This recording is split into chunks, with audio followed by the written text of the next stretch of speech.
Frères et sœurs, bonjour. Bienvenue à cette célébration eucharistique. Bienvenue à ceux et celles qui se joignent à nous par le truchement de sel et lumière. Tous ensemble, nous sommes rassemblés au nom du Père et du Fils et du Saint-Esprit. Amen. La grâce de Jésus notre Seigneur, l'amour de Dieu le Père et la communion de l'Esprit Saint soient toujours avec vous. Et avec votre esprit. En entrant dans cette célébration, nous nous arrêtons devant ce Dieu d'amour et de miséricorde. Nous nous arrêtons pour reconnaître que nous sommes pécheurs et que nous avons toujours besoin de son amour et de son pardon. Seigneur Jésus, toi qui es bon pour nous, prends pitié de nous. Ô Christ, toi qui es miséricordieux pour les pécheurs, prends pitié de nous. Seigneur, toi qui veux notre bonheur, prends pitié de nous. Que Dieu Tout-Puissant nous fasse miséricorde, qu'il nous pardonne nos péchés et nous conduise à la vie éternelle. Prions le Seigneur. Aux appels de ton peuple en prière, réponds, Seigneur, en ta bonté. Donne à chacun et à chacune la claire vision de ce qu'il doit faire et la force de l'accomplir par Jésus-Christ notre Seigneur, qui vit et règne avec toi dans l'unité du Saint-Esprit pour les siècles des siècles.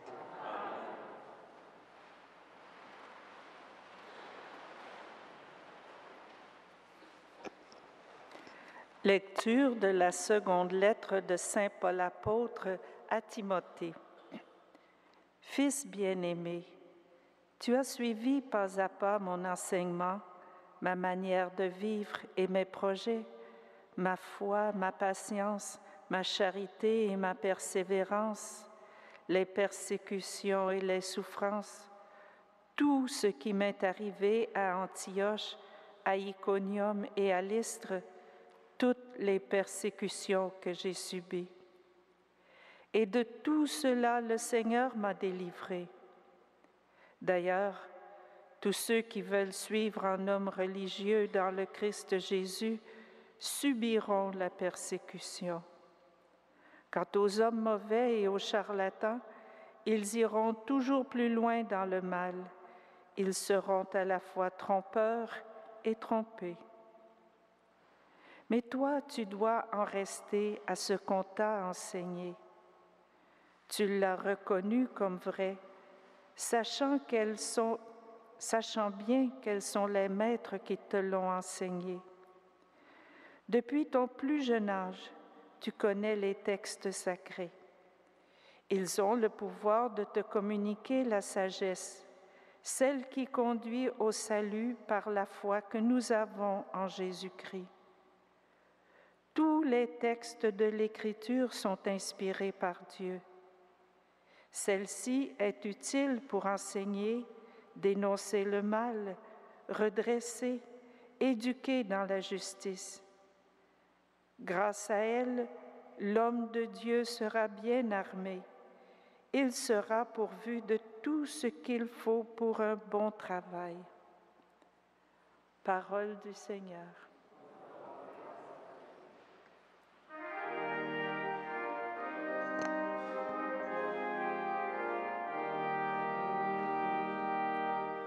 Grande est la paix des amis de ta loi. Grande est la paix des amis de ta loi. Ils sont nombreux, mes persécuteurs, mes oppresseurs. Je ne dévie pas de tes exigences. Le fondement de ta parole est vérité, éternelles sont tes justes décisions.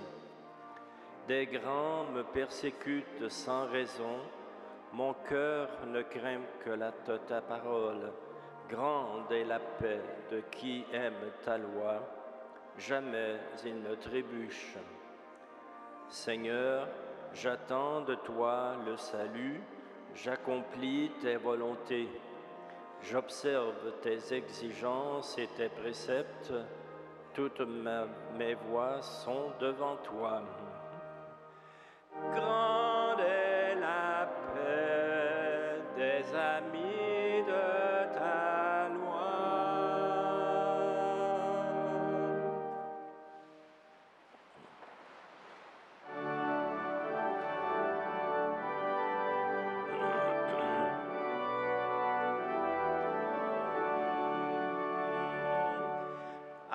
Alléluia, Alléluia,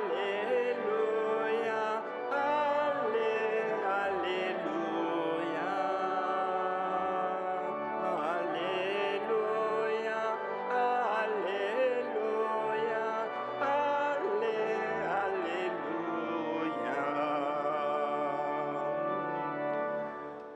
Ô souverain unique et bienheureux, le roi des rois, le Seigneur des seigneurs, honneur et puissance éternelle. Alléluia, Alléluia,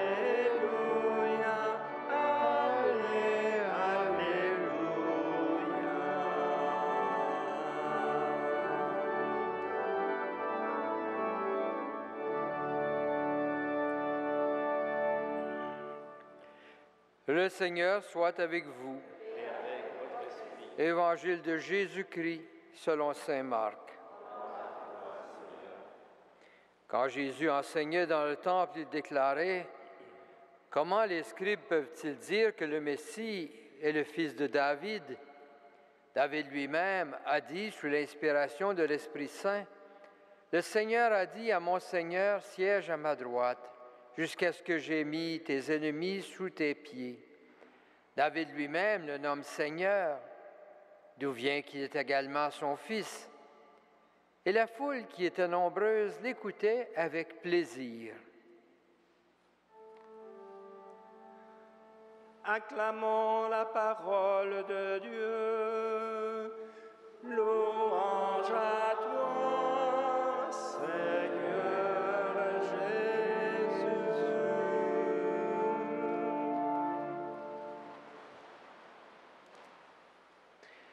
Frères et sœurs, il y a de ces textes de dispute de Jésus avec les scribes et les pharisiens qui nous semblent bien loin de nos façons de voir aujourd'hui. Il faut donc faire un effort un peu spécial pour entrer dans cette réalité et mieux saisir ce que le Christ veut nous dire.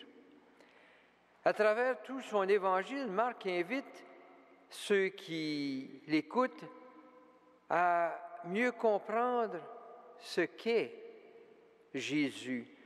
La question se pose dès le début de son évangile. Dans la première phase, il pose la question « Qui est cet homme ?» Il dit « Commencement de l'évangile de Jésus-Christ, Fils de Dieu ».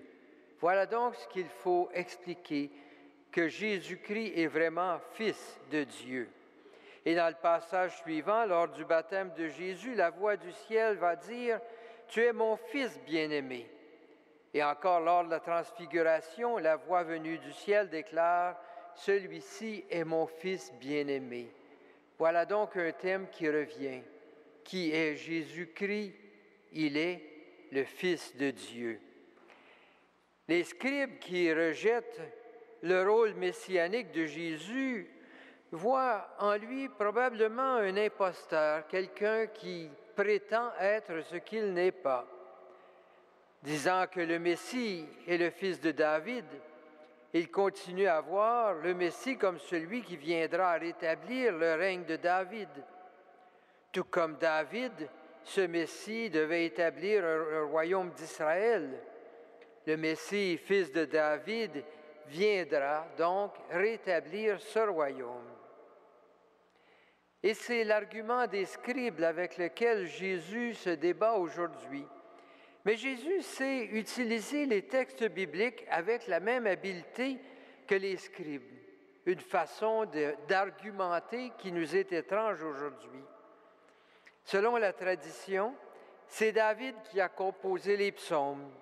Et dans le psaume 110 qui est cité aujourd'hui, c'est un psaume nettement messianique. Le Seigneur dit à mon Seigneur, c'est-à-dire Dieu, le Seigneur, parle à celui qui sera le Messie. Et ce Messie sera le Seigneur de David.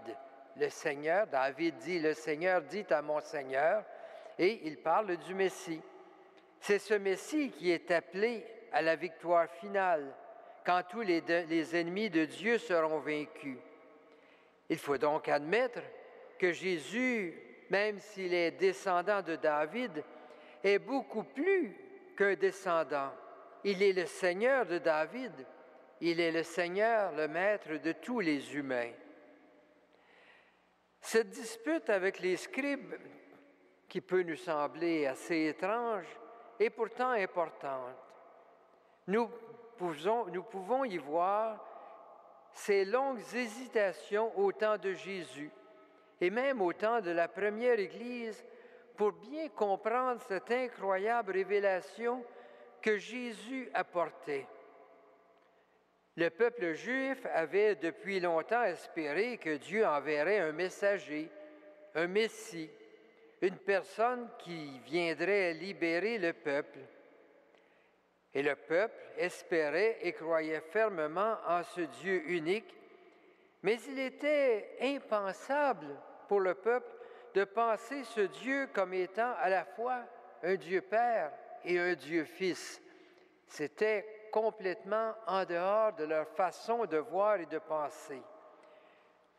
Dieu pouvait envoyer un fils de David, mais l'idée qu'en ce Dieu unique, il y avait un Dieu Père et un Fils allait bien au-delà de tout ce qu'on pouvait imaginer, croire et espérer. La révélation en Jésus-Christ est au-delà de tout ce qui pouvait être pensé. Pourtant, le message de Jésus est clair. Il invite à un renversement de toutes les façons de croire et de penser. Il n'y a qu'un chemin pour ceux qui acceptent Jésus, c'est ce chemin du cœur qui accueille cet homme et son message, le chemin d'une foi en ce qui est impensable et pourtant qui se révèle. Jésus est vraiment le Fils de Dieu. Voilà ce qui est au cœur du message de Marc. Voilà ce que nous rappelle l'Évangile d'aujourd'hui. Descendant de David peut-être, mais plus important, Fils de Dieu. Au-delà des étranges disputes avec les scribes, l'Évangile nous invite à accueillir la grandeur de cette révélation. Même si 2000 ans de chrétienté nous ont habitués à cette révélation, elle n'en demeure pas moins une étonnante révélation de l'amour de Dieu, un amour qui dépasse toutes nos attentes. Cet amour manifesté en Jésus, une révélation qui nous appelle à ouvrir nos cœurs à la rencontre de celui qui demeure parmi nous et qui se donne à nous comme un don de Dieu, de ce Dieu qui est amour et qui nous invite à entrer dans ce mystère de l'amour qu'il est venu rendre présent parmi nous. Accueillir ce message, c'est toujours accueillir celui qui est venu pour être parmi nous, présence du Dieu d'amour au milieu de nous.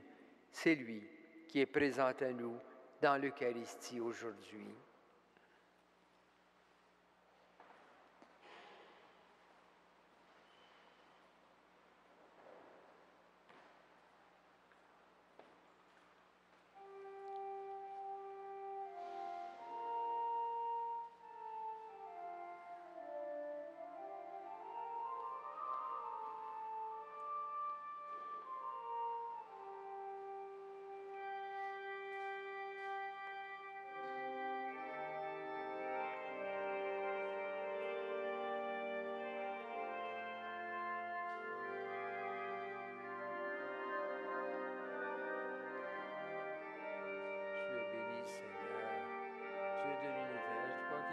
Ce pain, fruit de la terre et du travail humain, te représentons que ce pain soit pour nous le pain de la vie.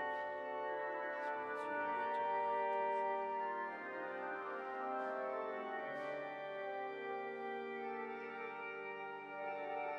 toujours.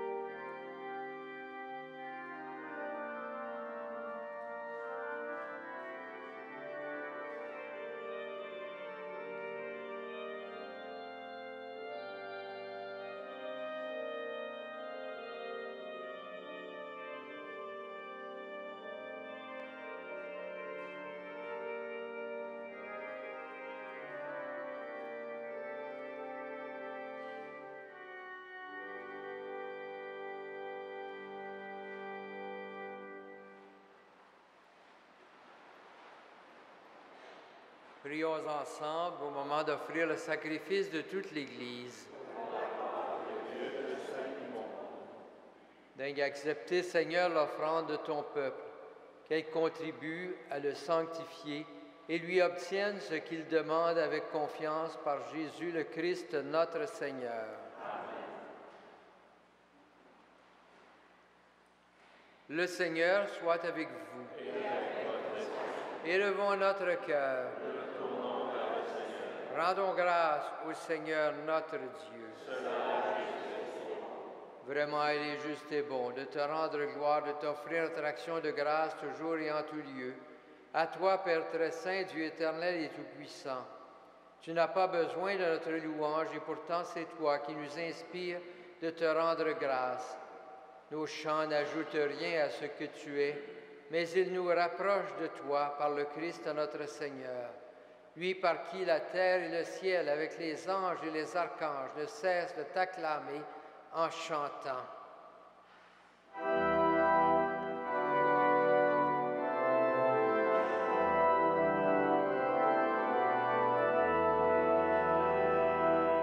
Saint, Saint, Saint, le Seigneur, Dieu de l'univers, le ciel et la terre sont remplis de ta gloire. Hosanna au plus haut des cieux. Béni soit celui qui vient au nom du Seigneur. Hosanna au plus haut des cieux.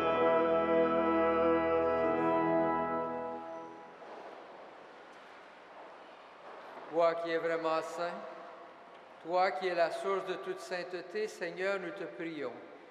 Sanctifie ces offrandes en répandant sur elles ton esprit, qu'elles deviennent pour nous le corps et le sang de Jésus, le Christ notre Seigneur.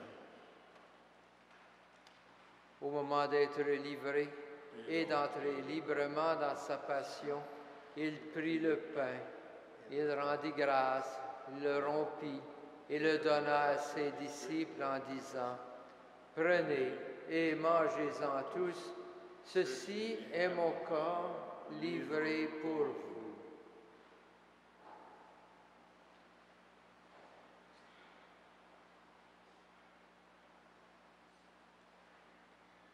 De même, à la fin du repas, il prit la coupe. De nouveau, il rendit grâce et la donna à ses disciples en disant, « Prenez et buvez-en tous, car ceci est la coupe de mon sang, le sang de l'alliance nouvelle et éternelle, qui sera versé pour vous et pour la multitude en rémission des péchés. Vous ferez cela en mémoire de moi. »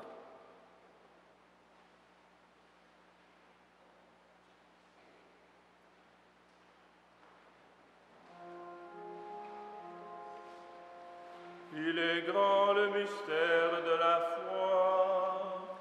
Nous proclamons ta mort, Seigneur Jésus. Nous célébrons ta résurrection. Nous attendons ta venue dans la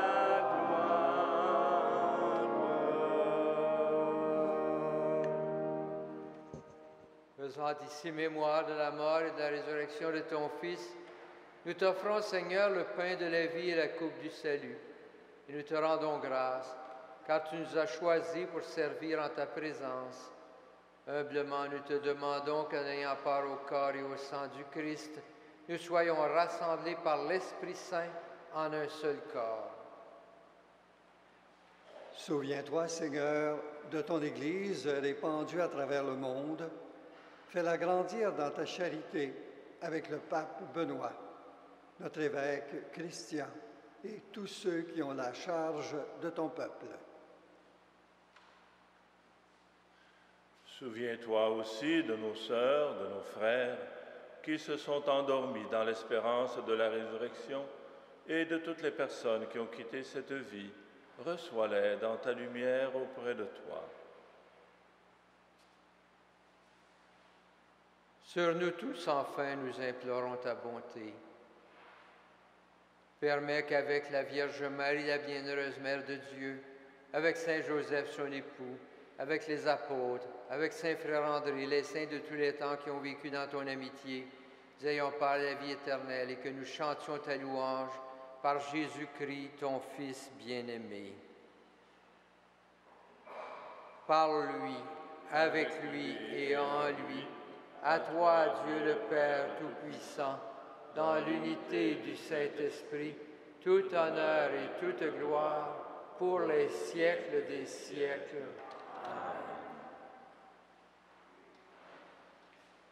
Unis dans un même esprit et rassemblés autour de la table du Seigneur, prions maintenant Dieu notre Père avec les paroles que Jésus nous a données.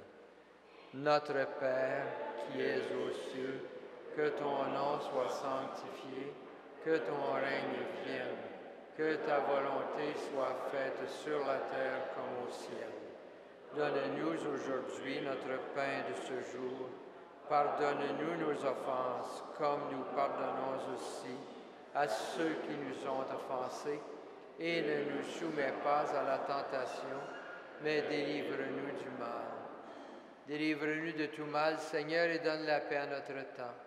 Par ta miséricorde, libère-nous du péché. Rassure-nous devant les épreuves en cette vie, où nous espérons le bonheur que tu promets et l'avènement de Jésus-Christ, notre Sauveur.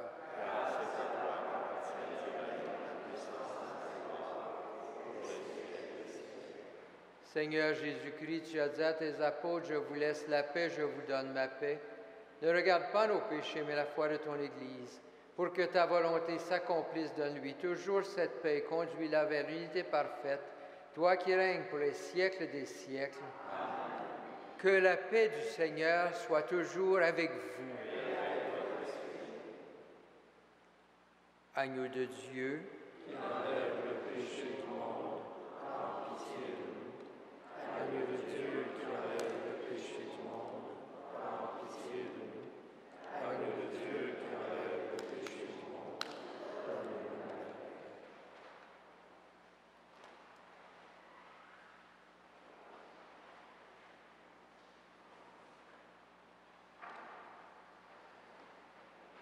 Heureux les invités au repas du Seigneur.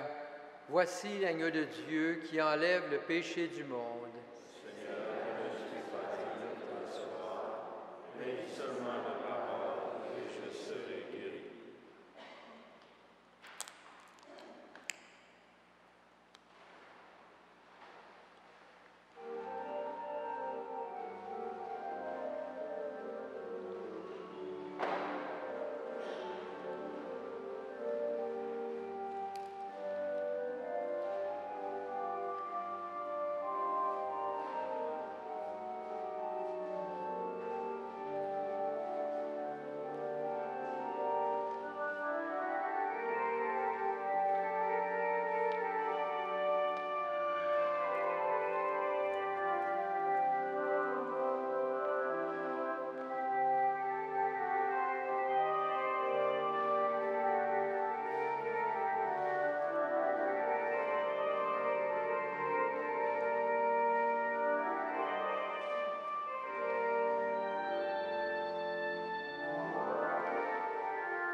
Prions le Seigneur.